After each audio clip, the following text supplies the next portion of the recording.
नमस्कार दोस्तों, मैं Sunil Kumar sunrise CSC YouTube channel पे आप सभी का हार्दिक स्वागत करता हूं। आज का जो हमारा टॉपिक है वो है पीएम किसान सम्मान निधि योजना के बारे में।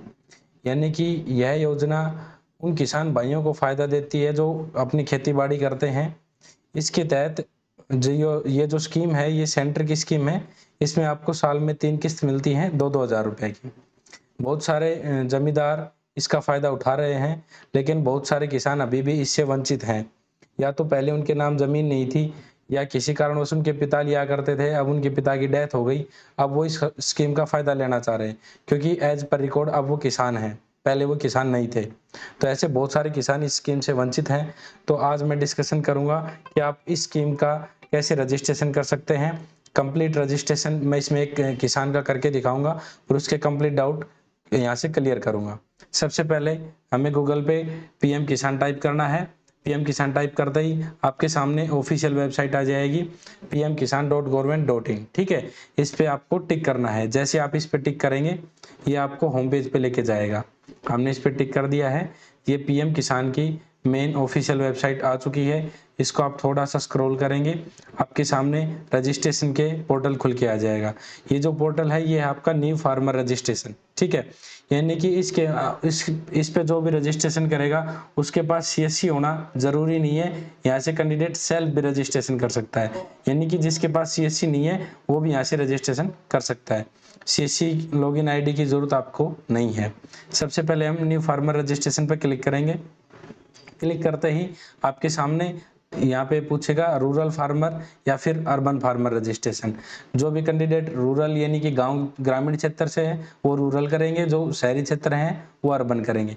यहाँ पे कैंडिडेट आधार नंबर डालेगा या मोबाइल नंबर डालेंगे, यहाँ से उनका स्टेट चूज करना है। ठीक है, स्टेट पे जैसे आप क्लिक करेंगे यहाँ पे सभी स्टेट्स का नाम आया हुआ है। मान लो मैं हरियाणा चूज कर देता हूँ। यहाँ से कैप्चा डालना है। एक कैंडिडेट की मैं कंप्लीट डिटेल आपको डाल के दिखाता हूँ। यहाँ से मैंने कैंडिडेट के आधार नंबर डाल दिए हैं, ये कैंडिडेट का मोबाइल नंबर डाल दिया है, हरियाणा स्टेट है कैंडिडेट का, ये आपका कैप्चा हो गया। अब हमें सिंपल गेट ओटीपी पे क्लिक करना है। ये जो आपका ओटीपी जाएगा ये ओटीपी आपका मोबाइल नंबर पे जाएगा, यानी कि ये जो मोबाइल नंबर आपने यहाँ पे डाला है इस मोबाइल नंबर पे आपका ओटीपी जाएगा। यहाँ पे आ गया है OTP has been send to mobile number. जैसे आप इस ओटीपी को डाल के सबमिट करेंगे तो इसके पश्चात आपका जो आधार कार्ड से रजिस्टर्ड नंबर है उस पर ओटीपी जाएगा। एक बार यहाँ हम कैंडिडेट का ओटीपी एंटर कर देते हैं। यहाँ पे हमने कैंडिडेट का ओटीपी एंटर कर दिया है। अब हम इस सबमिट वाले ऑप्शन पे क्लिक करेंगे। जैसे हम सबमिट वाले ऑप्शन पे क्लिक करते हैं आपके सामने नेक्स्ट पेज ओपन हो जाएगा। यहाँ पे आप जो नेक्स्ट ओटीपी गया मैंने आपको पहले बताया था, OTP has been send to your Aadhaar registered mobile number. यानी कि यदि आप इस स्कीम के लिए अप्लाई कर रहे हैं तो जो आपका आधार कार्ड है उसके अंदर आपका मोबाइल नंबर रजिस्टर्ड होना चाहिए। उसी मोबाइल नंबर पे ही आपका ओटीपी जाएगा, इसका कोई अल्टरनेट ऑप्शन नहीं है। तो ये मोबाइल नंबर रजिस्टर्ड था इस कैंडिडेट का, यहाँ से हम आधार रजिस्टर्ड वाला ओटीपी डाल के इसको वेरीफाई आधार कर देंगे। वेरीफाई आधार का मतलब ये हुआ कि यहाँ से कैंडिडेट की जो डिटेल है, जो आधार कार्ड की जो भी डिटेल है यहाँ से डाटा फैच कर लेगा। तो यहाँ से मैं कैंडिडेट का ओटीपी डाल देता हूँ। कैंडिडेट का जो ओटीपी आया हुआ है वो है 277273। ठीक है, ये कैंडिडेट का ओटीपी होगा और यहाँ से हम वेरीफाई आधार ओटीपी करते हैं। जैसे हम वेरीफाई आधार ओटीपी करेंगे तो हमारे पास नेक्स्ट पेज ओपन हो जाएगा। यहाँ से नेक्स्ट पेज ओपन हो गया है। अब आपको यहाँ पे डिस्ट्रिक्ट सेलेक्ट करना है, ये आपका सब डिस्ट्रिक्ट, ये आपका ब्लॉक और ये विलेज, ये आपको डिटेल सेलेक्ट करनी है। यहाँ से ये आपका कैटेगरी, यहाँ से जो फार्मर की पर्सनल डिटेल है वो मांगेगा अगले वाले स्टेप पे। तो मैं एक बार ये सभी डिटेल सेलेक्ट करके दिखा देता हूँ। जैसे कि मेरा महेंद्रगढ़ डिस्ट्रिक्ट है, महेंद्रगढ़ सेलेक्ट कर लिया। उसके पश्चात महेंद्रगढ़ के ब्लॉक ओपन हो जाएंगे। सब डिस्ट्रिक्ट यहाँ पे मैंने डाल लिया अटेली, कैंडिडेट का अटेली सब डिस्ट्रिक्ट है। उसके पश्चात यहाँ से ब्लॉक अटेली नांगल हो गया, कैंडिडेट का ब्लॉक अटेली नांगल है। उसके पश्चात कैंडिडेट का गांव गुजरवास है। तो यहाँ से मैंने कैंडिडेट का गुजरवास गांव सेलेक्ट कर लिया। ठीक है, अब यहाँ से कैंडिडेट की कंप्लीट डिटेल सेलेक्ट हो गई है। कैटेगरी पूछ रहा है तो कैंडिडेट जनरल कैटेगरी का, इसमें ओबीसी का कहीं ऑप्शन नहीं है। SC ST कर सकते हैं या फिर सभी को आप जनरल में डालें SC ST के अलावा। फार्मर टाइप इसमें स्मॉल स्मॉल फॉर्मर है ये। स्मॉल फॉर्मर की कैटेगरी है 1 या 2 हेक्टेयर, यानी कि 1 या 2 हेक्टेयर, 2 हेक्टेयर तक इन्होंने स्मॉल फॉर्मर की कैटेगरी रखी है। यहाँ पे कैंडिडेट के मोबाइल नंबर हो गए, यहाँ पे कैंडिडेट का एड्रेस हो गया, फादर नेम हो गया। अब ऑप्शन आता है लैंड रजिस्ट्रेशन आईडी। ये लैंड रजिस्ट्रेशन आईडी क्या होती है, अब इसको मैं एक बार दिखा देता हूँ आपको। लैंड रजिस्ट्रेशन आईडी आपको कहाँ मिलेगी, यहाँ पे ये देखिए, ये कैंडिडेट की फर्द है हमारे पास। मैं इसको थोड़ा जूम कर देता हूँ ताकि आपको अच्छे से समझ आ जाए। जो भी फर्द है, इसमें ये जो नंबर दिया हुआ है, ये नंबर आपका लैंड रजिस्ट्रेशन आईडी होता है, ठीक है। वहाँ जो फार्म है, वहाँ आपको यहाँ पे लैंड रजिस्ट्रेशन आईडी में ये वाला नंबर डालना है, ठीक है। और मैं आपको ये भी दिखा देता हूँ कि क्या क्या डॉक्यूमेंट आपके पास होनी चाहिए जो फॉर्म में आगे अपलोड होंगे। यहाँ पे मैंने कैंडिडेट की फर्द स्कैन कर रखी है, 4 पेज की इसकी फर्द है। यदि आपके केस में फर्द ज़्यादा है तो यहाँ पे कैंडिडेट की जो फर्द है वो जिसमें उसका नाम आया हुआ है, खाली वही नाम रखें, उसके अलावा रखने की जरूरत नहीं है। ये कैंडिडेट का एक परफॉर्मा यहाँ से भरवाया हुआ है, जिसको आप ध्यान से देख सकते हैं। इसमें ऊपर लिखा हुआ है राजस्व विभाग द्वारा तस्दीक, ठीक है। इसमें कैंडिडेट का नाम है, फादर नेम है, इनका गांव है, दिनांक है, यहाँ पे खसरा नंबर दिया हुआ है, और इसके बाद यहाँ पे जो लंबड़दार के साइन है वो है, और यहाँ पे पटवारी के साइन है।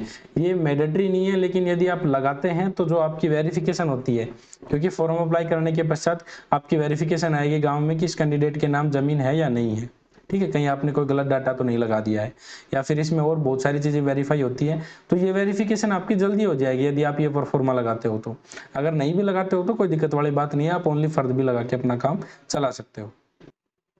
यहाँ से कैंडिडेट का हमने लैंड रजिस्ट्रेशन आईडी डाल दिया है। ये कैंडिडेट का राशन कार्ड नंबर है, राशन कार्ड नंबर मैंडेटरी है तो आपको ये डालना पड़ेगा, यानी कि कैंडिडेट का आधार कार्ड होना चाहिए आपके पास, फर्द होनी चाहिए जिसमें लैंड रजिस्ट्रेशन आईडी हो, और आपका राशन कार्ड नंबर जरूरी है, और आपका आधार रजिस्टर्ड नंबर जरूरी है। अब ये वाला ऑप्शन है हमारे पास, इसको हम यस करेंगे। यहाँ से सेलेक्ट करके आपको यस करना है, एक्सेप्टेंस फॉर पीएम किसान मानधन योजना, ठीक है। अब इसमें दूसरा आया हुआ है ऑनलाइन होल्डिंग सिंगल है या फिर ज्वाइंट है, तो यहाँ पे कैंडिडेट सिंगल है। उसके पश्चात यहाँ से हम नीचे कैंडिडेट की लैंड की डिटेल डालेंगे, यानी कि जो उसकी भूमि है, क्या खसरा नंबर है, क्या खतूनी नंबर है, एरिया वगैरह, ये सब डिटेल डालेंगे। मैं एक बार ये डिटेल और आपको डाल के दिखा देता हूँ। अब यहाँ कैंडिडेट की भूमि की डिटेल आपको अपडेट करनी है।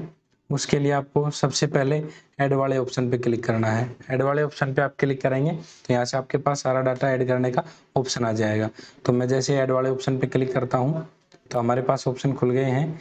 इसमें देखिए, सबसे पहले आपके पास मांगा गया है सर्वे या फिर खाता नंबर, उसके पश्चात खसरा नंबर, उसके पश्चात एरिया। एरिया आपको हेक्टेयर में देना है, ठीक है, आपका एकड़ में एरिया नहीं चलेगा, ठीक है। 20 जो करनाल है आपकी, 20 करनाल में 1 हेक्टेयर होता है, यानी कि आपका जो 400 मरला है वो 1 हेक्टेयर के समान होता है।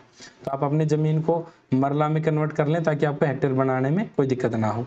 उसके पश्चात यहाँ पे ऑप्शन आया हुआ है लैंड ट्रांसफर स्टेटस 1/2/2019 से पहले या फिर उसके बाद में, इसमें से आपको एक ऑप्शन चूज करना है। Land transfer detail, land transfer detail में क्या है कि यहाँ पे आपका डेथ ऑफ हस्बैंड, यानी कि हस्बैंड के डेथ से आई है या फिर फादर के डेथ से आई है या फिर विरासत है या फिर आपने खरीदी है, ये सारे ऑप्शन हैं। जिसको जिस हिसाब से करना वो कर सकता है। उसके पश्चात यहाँ पे लैंड डिटेल, यानी कि किस डेट को आपकी भूमि आपके नाम हुई है, ठीक है। ये सारे ऑप्शन आपको यहाँ पे डाल के और फिर आपको ऐड करना है। यहाँ पे मैं कैंडिडेट के सारे ऑप्शन डाल देता हूँ। जो कैंडिडेट का खाता नंबर है वो कैंडिडेट का है 29, ठीक है, 1 मिनट। 29 के बाद यहाँ पे जो खसरा नंबर कैंडिडेट का है वो है 29 30 31, 29 30 और 31। अच्छा, बहुत सारे कैंडिडेट्स का डाउट है कि इनको हम कैसे चेक करें, तो उसका भी मैं, ये मेरे पास एक फर्द है, उसको मैं एग्जांपल के तौर पे आपको समझा देता हूँ। मान लीजिए ये फर्द है कैंडिडेट की, इसमें वो डिटेल, ये जो आपका खतौनी नंबर है ना, यहाँ पे दिया हुआ था, मान लो यहाँ पे 29 दे रखा है, 30 दे रखा है, ये यहाँ पे सीरीज में मिलते हैं खतौनी नंबर, इन्हीं को खाता नंबर बोला जाता है। जहाँ खाता नंबर पूछ रहा है आप ये वाला कॉलम डालेंगे। उसके पश्चात जहाँ किला नंबर या फिर खसरा संख्या पूछता है तो ये जो आपका कॉलम है जस्ट इसके नीचे जो नंबर दिए हुए हैं, मान लो 13 मिलेगा, 13 करके ऐसे मिलेगा, फिर उसके नीचे मिलेगा 13 का मान लो 1 या फिर 2 या फिर 2/2। तो ये जो जिसके 2 डंडे लगे हुए हैं ये आपका खसरा संख्या होता है। ये जो आपका कॉलम है ना, ये वाला कॉलम, इसमें जितने भी नीचे चलेंगे सारे खसरा नंबर मिलेंगे। सबसे पहले मान लो 13 का खसरा नंबर हो गया, फिर उसके सारे सब पार्ट मिलेंगे, 1 या फिर 2/3 या फिर 3/3 ऐसे करके मिलेंगे। जहाँ दूसरा खसरा शुरू होगा वहां फिर वापिस आपसे मान को 14 शुरू हो गया तो 14 के सामने 2 डंडे मिलेंगे। ये इनकी पहचान है। तो ये आप खसरा नंबर यहाँ से देखें, खतौनी नंबर आप यहाँ से देखें। आपको इसमें दो चीजें डालनी है, रकबा कैंडिडेट को मालूम होता है या फिर जो पटवारी से फॉर्म भरवाना होता है पटवारी उसमें भी लिख के देता है, तो यहाँ से आपको रकबा मिल जाएगा। ठीक है, तो हम वापस से फॉर्म पे आते हैं। ये कैंडिडेट की मैंने डिटेल डाल दी है। ठीक है, यहाँ से 29, 30, 31 हो गया। तो इसका जो लैंड ट्रांसफर है वो ट्रांसफर इसकी 1/2/2019 से पहले की है, तो मैं ये ऑप्शन सेलेक्ट करूंगा। इसके फादर की इसके विरासत में आई हुई जमीन है, ये डालेंगे। यहाँ से कैंडिडेट की डेट डालनी है हमें कि क्या किस डेट को यहाँ पे ट्रांसफर हुई थी, और फिर ऐड करना है। यहाँ पे हमने कैंडिडेट की डिटेल डाल दी है।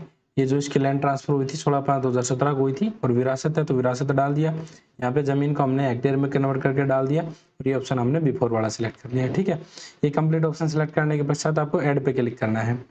आप चाहो तो इसको बार बार भी डाल सकते हो। बार बार का मेरा मतलब ये है कि जो हमने डिटेल यहाँ पे डाली वो आपको ऊपर वाले कॉलम में शो कर गई।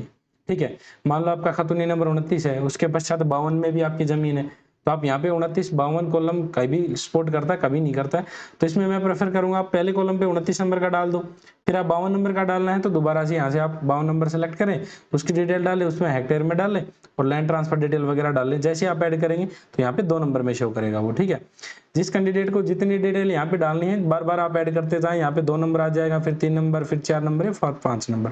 यहाँ पे आपको कंप्लीट डिटेल डालने की कोई जरूरत नहीं है, आप मैक्सिमम 1 या फिर 2 डाल लें, इतने में ही आपका अप्रूव हो जाता है फॉर्म। जो अधिकारी जिनको चेक करना है वो आपकी फर्द वगैरह कंप्लीट डिटेल चेक कर लेते हैं। ठीक है, तो यहाँ पे मैंने इस कैंडिडेट की कंप्लीट डिटेल डाल दी है। इसके पश्चात जैसे हम नीचे स्क्रॉल करेंगे तो आपके पास अपलोड सपोर्टिंग डॉक्यूमेंट करवाएगा, यहाँ आपको फर्द अपलोड करनी है। ठीक है, कैंडिडेट की जो फर्द है वो अपलोड करें, अगर इंतकाल अवेलेबल हो सकता है तो इंतकाल भी अपलोड कर दें, और एक जो परफॉर्मा मैंने आपको दिखाया था तो वो भी आप अपलोड कर दें। इन 3 में से कोई भी डॉक्यूमेंट डाल सकते हैं। कोई भी का मतलब ये है कि प्रेफर करता हूं मैं 3 डालें, या फिर फर्द तो मैंडेटरी है, फर्द तो आपको डालना पड़ेगा ही, बगैर फर्द आपका फॉर्म अप्रूव नहीं होता है। किसी किसी केस में क्या होता है कि वो फर्द आप डालते हैं उसको वो चेक नहीं करते, वो डायरेक्ट फील्ड वेरिफिकेशन करवाते हैं, यानी कि आपके गांव का जो लंबड़दार है उससे वेरिफिकेशन करवाते हैं, और यदि वो यस कर देते हैं तो उनका फॉर्म अप्रूव हो जाता है। ठीक है, यहाँ पे मैं कैंडिडेट की डिटेल डाल के इसको सबमिट करके दिखा देता हूँ। सबमिट करते ही आपके पास रजिस्ट्रेशन नंबर आ जाएगा। ठीक है, एक बार मैं कैंडिडेट की सभी डिटेल डाल के सबमिट करता हूँ। यहाँ पे देखिए, जैसे हमने कैंडिडेट का फॉर्म सबमिट किया, फॉर्म सबमिट करते ही हमारे पास यहाँ पे कैंडिडेट का फार्मर आईडी आ गया। Record has been submitted successfully और फार्मर आईडी इज दिस। ठीक है, यहाँ पे कैंडिडेट की फार्मर आईडी आएगी। सबसे पहले आपको इसको प्रिंट करना है। ठीक है, अब दूसरा एक डाउट कैंडिडेट का यह था कि हमें अब क्या करना है। अब कैंडिडेट को फार्मर आईडी एक प्रिंट, और वो भी मैं आपको निकाल के दिखाऊंगा कैसे निकालना है, और एक प्रिंट आपका जो ऑफलाइन भर के आपको पटवारी नंबरदार से साइन कराने हैं। आपकी फर्द, आपकी बैंक की कॉपी, आपका आधार कार्ड, ये सब अटैच करके आपको आपका जो कृषि विभाग है वहां जाके जमा करवाना है। अब जो फॉर्म है वो मैं दिखा देता हूँ कौन सा फॉर्म आपको फिल करना है। ये आपका फॉर्म रहेगा प्रधानमंत्री किसान सम्मान निधि पीएम किसान। ये फॉर्म आपको डिस्क्रिप्शन लिंक में मिल जाएगा, वहां से आप डाउनलोड कर सकते हैं। ये न्यू फॉर्मेट का फॉर्म है। यहाँ पे डिस्ट्रिक्ट, तहसील, ग्राम पंचायत, विलेज जो भी है वो डिटेल डालनी है। लैंड ओनर हिंदी इंग्लिश में डालना है।